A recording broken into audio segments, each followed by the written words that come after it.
Hello, Bob Gray Sr. Welcome to Ministry Moments. Lord willing, every Friday, 3 o'clock Central Time, I'll come to you with the Ministry Moments broadcast. You can get it on your favorite podcast supplier. You can go to Ministry Moments YouTube, Bob Gray Sr., and subscribe. And I suggest you do that, but that way you'll get it you get busy, and you'll be able to look at your own convenience and your own time. And then Ministry Moments, solvechurchproblems.com. If you go to solvechurchproblems.com and then find Ministry Moments, you can also subscribe there. And there's a lot of material in that Solve Church Problems. I've been traveling for 45 years, 50 years in the ministry, but 45 traveling. And I've caused so much trouble. I figured before I went to meet the Lord, I need to straighten some of it out, I guess. Solve church problem. If I've ever irritated you at one time or another, just remember you've irritated me too. For all have sinned to come short of the glory of God. Today, I want to talk to you about public relations, PR.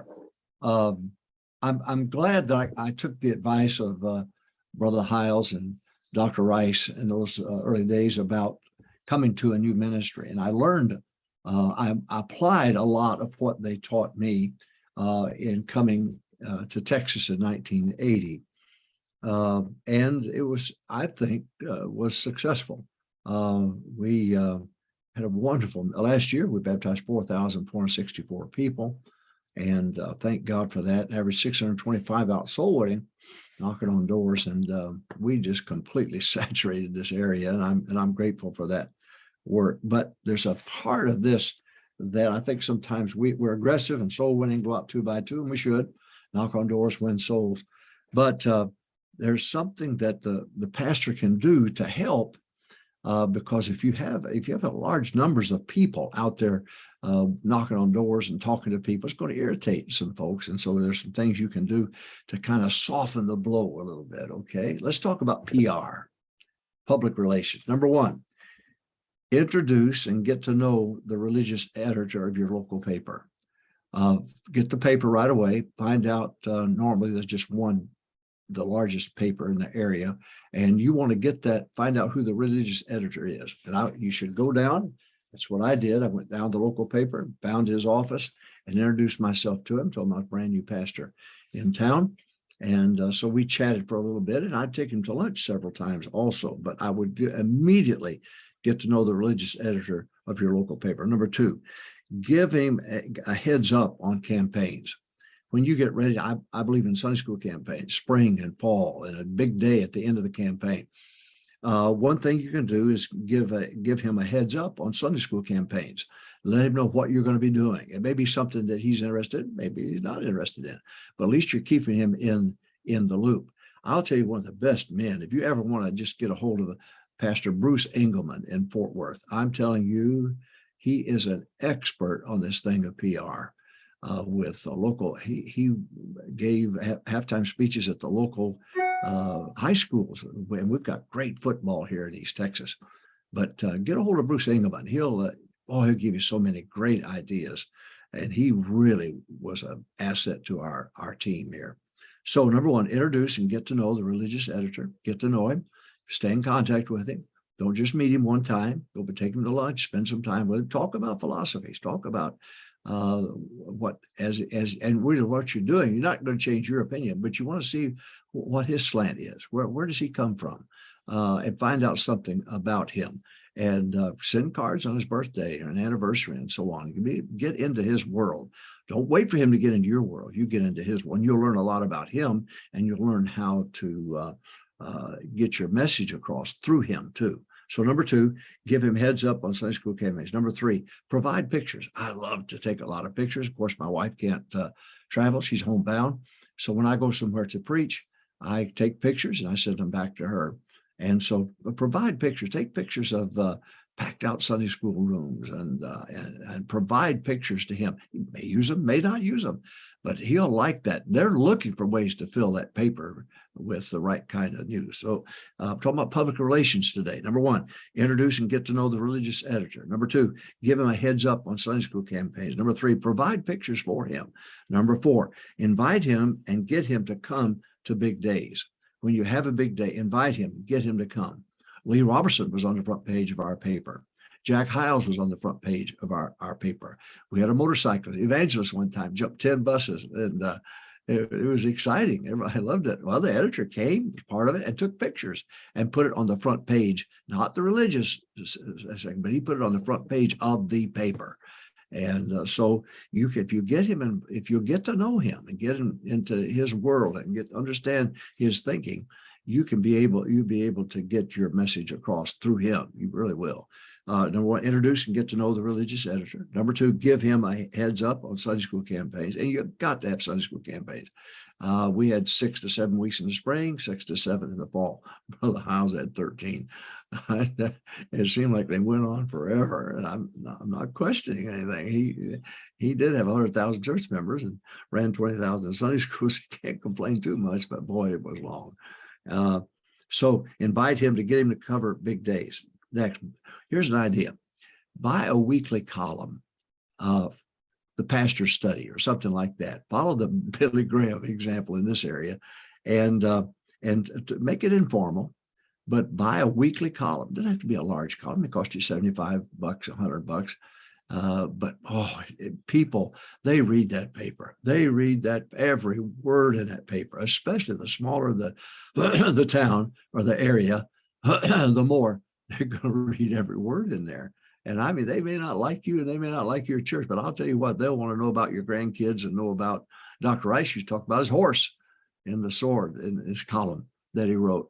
And this was his idea too, by the way. But buy a weekly column, pay for it, and then put positive, informal things in there. Get them to know your wife, your children, your family, and your ministry and so on through your eyes. All right. I said, number one, introducing and get to know the religious editor. Give him a heads up on Sunday school campaigns. Provide pictures. Number four, invite him to and get him to come to a big day. Next, buy a weekly column in the pastor study. Make it informal, not controversial, but informal.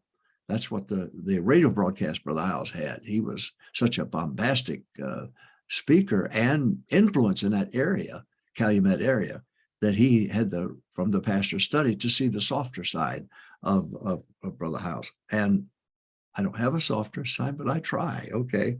Number 6, give them books written by your guest preachers. When I had Lee Roberson in, I got a stack of his books and gave it to the religious editor. Now, religious editors change about as fast as some pastors do. But so you keep an eye out because there'll be a new one or an assistant who does all the work for the religious editor. But I gave him all the books. Lee Roberson, Brother Hyles sent all of his books to the editor here. So I didn't have to buy them. He sent them to him. We had a teen convention one time with a big on purity and a wedding cake on the platform, a humongous big wedding cake. Well, it was on the front page of the local paper. So you can use the big days and special like teen convention or pastors, whatever pastor school you have. We call ours a soul winning clinic. But we have at Brother Hyles' insistence, and he thought it was wise that we have older preachers, and we did. Didn't know I was going to become that older preacher, but anyway, number one, introduce and get to know the religious editor and the assistant. Sometimes in some places the assistant does all the work. Number two, and they change religious editors. You got to keep up to date. Number two, give him a heads up on Sunday school campaigns. Provide pictures, number 3. Number 4, invite him and get him to cover the big day. Number 5, buy a weekly column. Call it the pastor study, whatever you want to call it. Informal, but a way of introducing you to the people, the readers. Number 6, give them books written by a guest speaker. If you have an older speaker come in, we've had real success here lately. My new book on Absalom. We had one church that had 20 families came just to get an autographed copy of the book on Absalom, and we had 20 adults baptized that morning. Tremendous. And then same thing with I'm thinking about Tracy Fowler in Ohio, Canal Winchester, Ohio. It's a very successful day promoting that book. But that's what we did. But I gave these books to the religious editor. Number 7, take the sheriff and police commissioner or chief of police out to eat. get to know them. When I came to town, first thing I did several things. And my last point is meet motel, trailer park, and apartment managers. So let's kind of put those 2 points together. What I did, I came to town, I found out who the sheriff was, and I took him out to eat. And it just so happened that he was his brother got saved at our church, and it was a blessing. Then the police chief. So I take them out to eat. I say, look, I'm the new pastor in town. But let me tell you, my emphasis is going to be knocking on every door and getting the gospel out. So when people call you, you can direct them to me, or you can, now that you know me, know what we're up to, then you can answer them. Say, look, I know Pastor Gray, or I know what Longview Baptist Temple is doing. It's very important. And so I did that. Then the last point I want to make on public relations, the first thing I did too, not only take those two out to eat and get to know them, but I also went to every motel in town. I went to every trailer park in town. I went to every apartment complex in town. And I introduced myself to the manager. And I said, look, I'm going to give you this tract. You're going to see a lot of these tracts. And I want you to know that we're here to help. If you have a family, before you kick anybody out of their place of abode, let me know. And so what we did on Sunday night was we raised what we call a gleanings offering. It's the end of the day, baptism are all over, everything's done, we're ready to shut down and go home.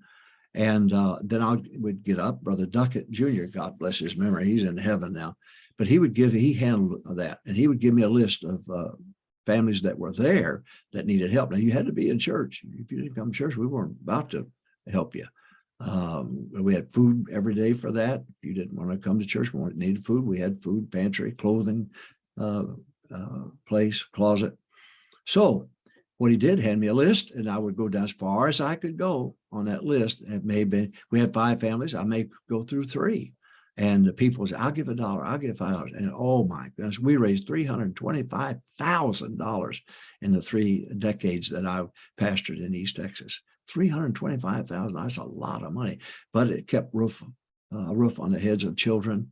And we helped folks. And now if you're a strapping man, you can make it on your own.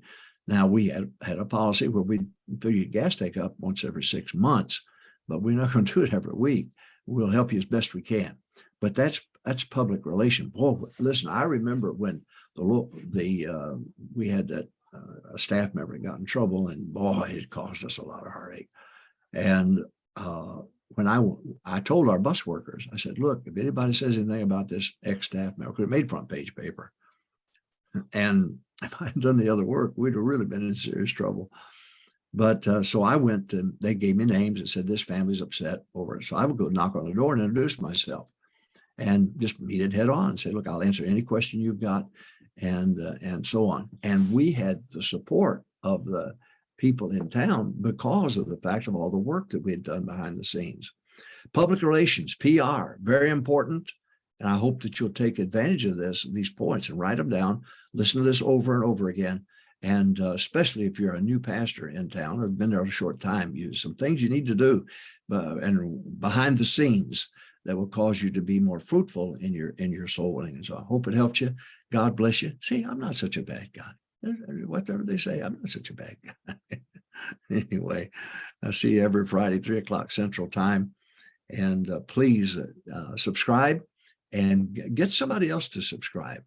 Our church grew from 13 outsold to 625 every week because of the fact of those who went and listed others. So you can list people to subscribe to this, and very practical, very helpful, and not hateful either. God bless you. See you next week.